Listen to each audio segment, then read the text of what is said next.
नमस्कार साथियों। तो आज है 15 अगस्त 2024। सबसे पहले मेरे तरफ से आप सभी stock market India family members को हैप्पी इंडिपेंडेंस डे, स्वाधीनता दिवस की बहुत बहुत हार्दिक शुभकामनाएं। जिसके चलते आज बाजार कंप्लीटली क्लोज था, बट लास्ट डे यानी 14 अगस्त बाजार काफ़ी ज़्यादा वॉलेटाइल था, जहाँ पे निफ्टी 50 बार बार पॉजिटिव नेगेटिव ऐसे करते करते क्लोजिंग दिया था एकदम फ्लैट में। मतलब क्लोजिंग के समय कोई बहुत बड़ा तेज़ी ना गिरावट हमें देखने को मिला था लास्ट डे। अच्छा, आज भले ही इंडियन मार्केट क्लोज था, but still SGX Nifty and GIFT Nifty open है।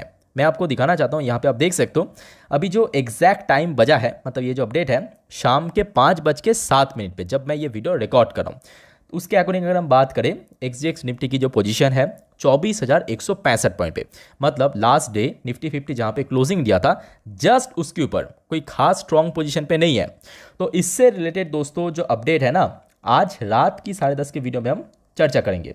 लगभग कोई 10:40 के आसपास आपको वीडियो मिल जाएगा इसी चैनल के ऊपर, ठीक है, जिसमें हम पूरे दिन की लेटेस्ट अपडेट, ग्लोबल मार्केट का अपडेट, बिकॉज बाकी जो देश की मार्केट है वो आज ओपन है, नॉर्मली यूएस की मार्केट या जो भी हो, ठीक है, तो सारी जानकारी मैं आपको दे दूंगा। और मोस्ट इंपॉर्टेंट, कल बाजार किस तरह मूव कर सकता है। आइए अब बात करेंगे आज इस वीडियो में एक रिन्यूएबल सेक्टर की दिग्गज कंपनी इरेडा के बारे में, जिसके ऊपर लगातार मैं आपको खरीदारी करने का राय दिया था। इवन आज भी मेरा राय एकदम सेम है दोस्तों। इरेडा की शेयर हमने देखा था लास्ट टाइम तेजी देखने को मिला था जिस दिन कंपनी की रिजल्ट आउट हुआ था। जरा याद करके देखिए, उस टाइम पे हमने देखा था शेयर अपना हाई टच किया था 310 रुपए पे। लगभग एक महीना हो चुका है और लास्ट एक महीने पे शेयर में बहुत पिटाई हुआ, बहुत पिटाई, मतलब इतना ज़्यादा गिरा। अगर हम नॉर्मल कैलकुलेट करने बैठे तो लगभग 20 से 25% डिस्काउंटेड रेट में आज भी आपको शेयर मिल रहा है। ऐसे में क्या किया जाए, क्यों शेयर में गिरावट हुआ, क्या शेयर को सेल करके निकल जाए, या बहुत सारे इन्वेस्टर्स को लग रहा है कि ये अपॉर्चुनिटी का फ़ायदा उठाना चाहिए। तो ये सारे सवाल की जवाब ढूंढने की कोशिश करेंगे इस वीडियो में। तो दोस्तों इरेडा की बात करें, देखिए ये शेयर लिस्ट हुआ बाजार में, ज़्यादा टाइम तो नहीं हुआ, बट स्टिल 6 महीने पे एक डिसेंट टाइप की रिटर्न दिया। और जब लिस्ट हुआ था तब से लेकर अभी तक मल्टीफोल्ड रिटर्न दिया। मतलब अगर कोई इन्वेस्टर्स ने इसको परचेस किया था पहले दिन जब ये बाजार में लिस्ट हुआ था 50-55 रुपए के भाव में, तो आई थिंक आज की डेट पे एक बहुत अच्छा प्रॉफिट में है। अच्छा, यहाँ पे उसके साथ साथ एक और इंपॉर्टेंट अपडेट आया कंपनी की चेयरमैन की तरफ से। आइए मैं आपको पहले दिखाता हूँ ये जो न्यूज़ है। देखिए ये किसने कहा, चेयरमैन सेट, कंपनी की चेयरमैन की तरफ से स्टेटमेंट दिया। एक नहीं, एक्चुअली बहुत सारे स्टेटमेंट दिया इन्होंने कंपनी के बारे में, या कंपनी की जो फ्यूचर पॉइंट ऑफ व्यू है, क्या करने जा रहा है उसके बारे में। तो ध्यान से सुनिए, मैं आपको एक्सप्लेन करता हूँ। The state run shadow bank was share have risen fourfold since last year listing. इन्होंने कहा plan to form a subsidiary to help finance small business and retail customers to seeking to set up rooftop solar and bioenergy project और buy electric vehicles. क्या मतलब इसका दोस्तों, इरेडा देखिए हो सकता है रिन्यूएबल सेक्टर की कंपनी है। किसकी कंपनी है? रिन्यूएबल सेक्टर की कंपनी है। रिन्यूएबल सेक्टर में बेसिकली काम क्या करता है? काम दोस्तों करता है आपका फाइनेंसिंग का, ठीक है। अब किसको फाइनेंसिंग करता है? जो बाकी बड़ी कंपनी है उनको अगर पैसा चाहिए तो फंडिंग का काम करता है। तो इरेडा ने अभी डिसाइड किया, भाई चलो ठीक है, हम तो बड़े मछली को पकड़ रहे हैं, पर उसके साथ साथ जो छोटे मछली है, क्या मतलब छोटे मछली का मतलब जो रिटेल कस्टमर्स है या छोटे लेवल की व्यापारी है, उनको भी हम फाइनेंसिंग करेंगे आगे। किसके मामले में? ये देखिए रूफटॉप सोलर के मामले में, बायो एनर्जी के मामले में, इलेक्ट्रिक व्हीकल्स के मामले में, यहाँ पर भी हम मौका का फायदा उठाएंगे। तो एक बहुत अच्छी अपडेट है, कंपनी कभी भी इसको इंप्लीमेंट कर सकता है अपने बिजनेस मॉडल पे। उसके साथ साथ जो कंपनी की चेयरमैन यानी प्रदीप कुमार दास जी ने यह कहा कि देखिए many small and micro business planning renewable project such as rooftop solar, waste to energy, bio energy project और e mobility are not getting proper banking support. ये बहुत बड़ी बात है। और यहाँ पे जो एक लूप होल है ना, इसको ही दोस्तों पकड़ने की कोशिश कर रहा है इरेडा। अब मैं कहूँगा ये बहुत ही स्मार्ट स्ट्रैटेजी है, बहुत ही स्मार्ट एक मूव होने जा रहा है अगर इसको सक्सेसफुली इंप्लीमेंट कर पाया तो, क्योंकि ये दोस्तों एक स्टेटमेंट में कहा इन्होंने, ठीक है। अच्छा, उसके बाद देखिए जो नेक्स्ट पैरा में इन्होंने कहा है कि देखिए IREDA see this an opportunity, जो अभी मैं आपको बोल रहा था, इन्होंने एक्चुअली अपॉर्चुनिटी का फायदा उठाना चाहते हैं। Opportunity to ensure fund flow to those segment, ठीक है, deprive the financing and expect its intervention to help develop the sector. Das से क्या कहा कि देखिए since we have expertise in this field, मतलब ये फील्ड में इनके बहुत एक्सपीरियंस है, अनुभव है, and are the mandated to acquire expertise in the new and emerging areas we want to come into this field. तो मतलब कंपनी दोस्तों अपने व्यापार को बढ़ाने की ये फुल प्रूफ प्लानिंग कर चुका है और कभी भी दोस्तों इसको इम्प्लीमेंट भी कर सकता है। तो मेरे हिसाब से ये बहुत अच्छी स्ट्रैटेजी होगा अगर कंपनी इसको सक्सेसफुली, मतलब जैसे कहा है उसके अकॉर्डिंग अगर सक्सेसफुली इसको इम्प्लीमेंट कर पाया तो। और इसका एक और प्रूफ मैं आपको दिखाऊंगा, आज से तकरीबन एक हफ्ता पहले का न्यूज़ है, ये आज का न्यूज़ है नहीं है, मैं आपको फिर भी बताना चाहूँगा। कंपनी की चेयरमैन की तरफ से फिर से यहाँ पे कहा था कि कंपनी बहुत जल्दी एफपीओ लॉन्च करेगा। कब? 2025 के फरवरी की पहले कभी भी 5,000 करोड़ की एफपीओ के थ्रू फंड रेज करेगा। एफपीओ मतलब follow on public according offering, ठीक है। तो कंपनी ऐसा क्यों कर रहा है? क्योंकि देखिए कंपनी के हाथ में चाहिए पैसा, क्योंकि जब कंपनी के हाथ में पैसा आएगा तभी ना कंपनी दूसरे को देगा, फाइनेंसिंग का काम करेगा, फंडिंग का काम करेगा। अब ये पर्टिकुलर क्षेत्रों पे इतना ज़्यादा डिमांड है, ज़रा सोच के देखिए कितना डिमांड है आज के डेट में। सरकार खुद सपोर्ट कर रहा है, एक के बाद एक नया नया पॉलिसीज़ लॉन्च कर रहा है, तो यहाँ पे ह्यूज डिमांड है और डिमांड को फुलफिल करने के लिए पैसे की जरूरत है, जिसके कारण ऑलरेडी हमने देखा इस साल की शुरुआत में, मतलब फर्स्ट हाफ में कंपनी एक बार फंड रेज कर चुका। आई थिंक कि 1,500 से 2,000 करोड़, ज़्यादा नहीं, बट इस बार कंपनी 5,000 करोड़ की एफपीओ का प्लान किया है, जो कि कभी भी इंप्लीमेंट हो सकता है, लॉन्च हो सकता है, ठीक है। अच्छा, हाल ही में दोस्तों एक और न्यूज़ आया था कि एक ब्रोकरेज कंपनी था, मैं आपको एक बार दिखाना चाहूँगा किधर गया, जिसने एक्चुअली कुछ डाउनग्रेड किया था। मैं आपको एक बार न्यूज़ में दिखाना चाहता हूँ, किधर गया किधर गया।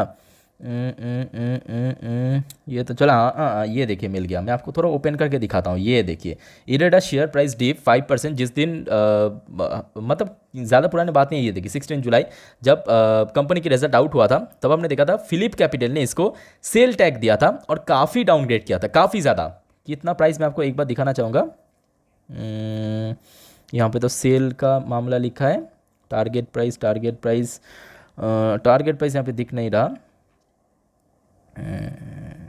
नहीं टारगेट प्राइस यहाँ पे दिख नहीं रहा, बट टारगेट दोस्तों काफ़ी नीचे दिया था, ठीक है। इतना मैं आपको बताना चाहता हूँ, टारगेट प्राइस काफ़ी नीचे दिया था और जिसके चलते हमने देखा था शेयर में थोड़ा थोड़ा हमें कमजोरी भी देखने को मिला था। तो देखिए ये सारे ब्रोकरेज का वो पुराने आदत है, ये हम सभी परिचित हैं। इस मामले में मैं ऑलरेडी बहुत बार बोल चुका हूँ। केपीआईटी को भी आप देख लीजिए, वीबीएल को देख लीजिए, इतने बढ़िया कंपनी, इतने अच्छे कंपनी 50% 60% डाउनग्रेड करे तो कोई मतलब नहीं है। इन लोगों को भी मालूम है कि नहीं जाएगा, बट हाँ अगर कुछ हद तक नीचे पहुँच भी गया ना, ये लोग खुद परचेज करेगा और जो फ्रस्ट्रेटेड रिटेल इन्वेस्टर्स हैं वो सेल करके निकलेगा, उनका ही शेयर परचेज करेगा, ठीक है।